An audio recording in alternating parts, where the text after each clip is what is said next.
तिब्बत के लामा योगी की कहानी में आप सभी का फिर से एक बार स्वागत है। वज्र संपत मुझे कापालिक भैरवानंद के बारे में बता रहे थे। उन्होंने बताया कि भैरवानंद उच्च कोटि का तंत्र साधक था। उसने कठोर शव साधना के बल पर अनेक दुर्लभ तामसिक सिद्धियां प्राप्त कर ली थी और उन्हीं तांत्रिक सिद्धियों में से एक थी मारण सिद्धि। कापालिक भैरवानंद ने देखा कि ये तो बड़ा भारी अनर्थ हो रहा है। यदि इसी प्रकार वैदिक धर्म, साधना और संस्कृति का वर्चस्व बढ़ता गया तो एक समय ऐसा आएगा कि भारतवासी तांत्रिक संस्कृति और साधना को बिल्कुल भूल जाएंगे और यही सोचेंगे कि तंत्र एक आडंबर था और था एक पाखंड, इसके सिवाय और कुछ न था। अगर उसमें वास्तविकता होती तो उसके अनुयायी शंकराचार्य से पराजित क्यों होते? बात बिल्कुल सही थी। आक्रोश से भर उठा कापालिक भैरवानंद और तांत्रिक संस्कृति और साधना के वास्तविक स्वरूप की रक्षा के लिए शंकराचार्य पर भयंकर मारण प्रयोग कर दिया उसने। मैंने पूछा, हे भगवान, फिर क्या हुआ? उन्होंने कहा, होगा क्या, जो होना था वही हुआ। मारण प्रयोग के भयंकर प्रभाव के फलस्वरूप मरणासन्न स्थिति में पहुंच गए शंकराचार्य। योगी तो थे ही वो, उन पर मारण प्रयोग हुआ है ये समझते उन्हें देर न लगी। एक प्रकार से महाशक्ति के उपासक भी थे वो। अपने प्राणों की रक्षा के लिए वे भगवती की स्तुति करने लगे। अपने योग बल और महामाया की कृपा से किसी प्रकार से बच गए वे। मैंने पूछा, कापालिक भैरवानंद का क्या हुआ फिर?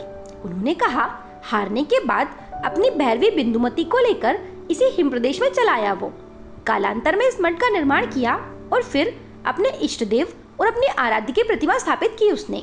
मगर मैंने आपको बताया था कि प्राण प्रतिष्ठा के निमित्त दी जाने वाली पुष्पांजलि स्वीकार नहीं कर रही थी महामाया।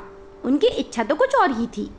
एक महान योगी और एक परम तपस्वी पर किए गए ईर्ष्या और द्वेषवश किए गए मारण प्रयोग का प्रायश्चित चाहती थी वो उस कापालिक से। अच्छा, उन्होंने कहा। हाँ। थोड़ा रुक कर शून्य में ताकते हुए वज्र संपत बोले, उस दुधिशी यंत्र साधक को प्राण प्रतिष्ठा के लिए प्रायश्चित करना ही पड़ा अंत में, और वो भी अपनी भैरवी बिंदुमती की बलि अपने ही हाथों से देकर। इसे विडंबना ही कहा जाएगा। जिस नारी शक्ति का आश्रय लेकर उस तंत्र साधक ने अमोघ तांत्रिक सिद्धियां प्राप्त की थी, उसी नारी शक्ति को नष्ट करना पड़ा उसे। रात गहरा गई थी, उठकर खिड़की खोल दी मैंने। प्रचंड वेग से बर्फीली हवा के झोंके भीतर आ गए। मैंने देखा कि सारा हेम प्रांत डूबा हुआ था घोर अंधकार में। गहरी निस्तब्धता छाई हुई थी वातावरण में। साए साए हो रहा था चारों ओर। खिड़की के पास से हटा ना गया मुझसे। न जाने कब तक मैं वहीं खड़ा अपलक निहारता रहा बाहर शून्य में। और उसी अवस्था में धीरे से पूछा मैंने, बड़ा ही हृदय विदारक और करुण ही दृश्य होगा बिंदुमती की बलि का। उन्होंने कहा, हाँ, इसमें संदेह नहीं। वज्र संपत शरीर पर कंबल लपेटते हुए बोले, कापालिक भैरवानंद का वो भयानक खड़ग जिससे उसने अपनी सिद्धात्री भैरवी की बलि दी थी, वो आज भी इसी मठ में सुरक्षित है। अच्छा, क्या मैं उसे देख सकता हूँ? उन्होंने कहा, हाँ, क्यों नहीं। ये कहकर वज्र संपत गर्भगृह में गए और लाकर मेरे सामने रख दिया खड़ग को। सचमुच बड़ा भयंकर खड़ग था वो। कम से कम 20-25 शेर का अवश्य रहा होगा।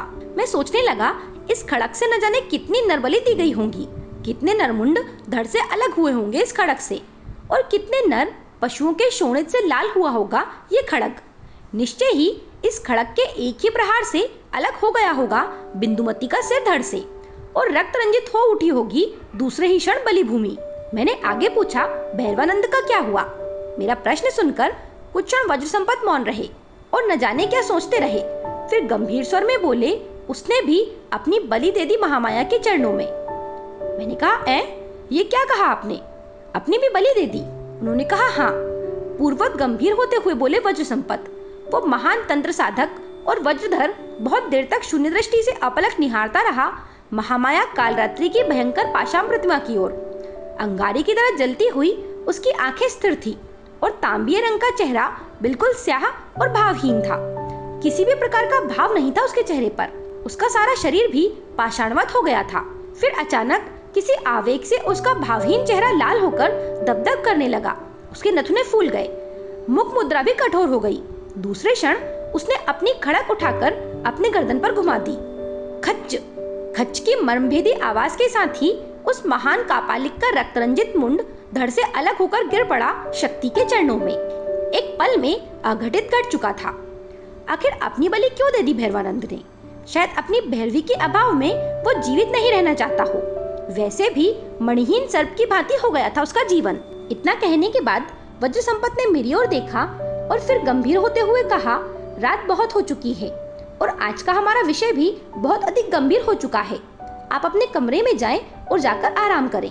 इतना कहकर वज्र संपत समाधि में चले गए। वज्र संपत पूरे 1 सप्ताह के लिए समाधिस्थ ही रहे। इसके आगे क्या हुआ ये जानने के लिए आप अगला वीडियो जरूर देखें।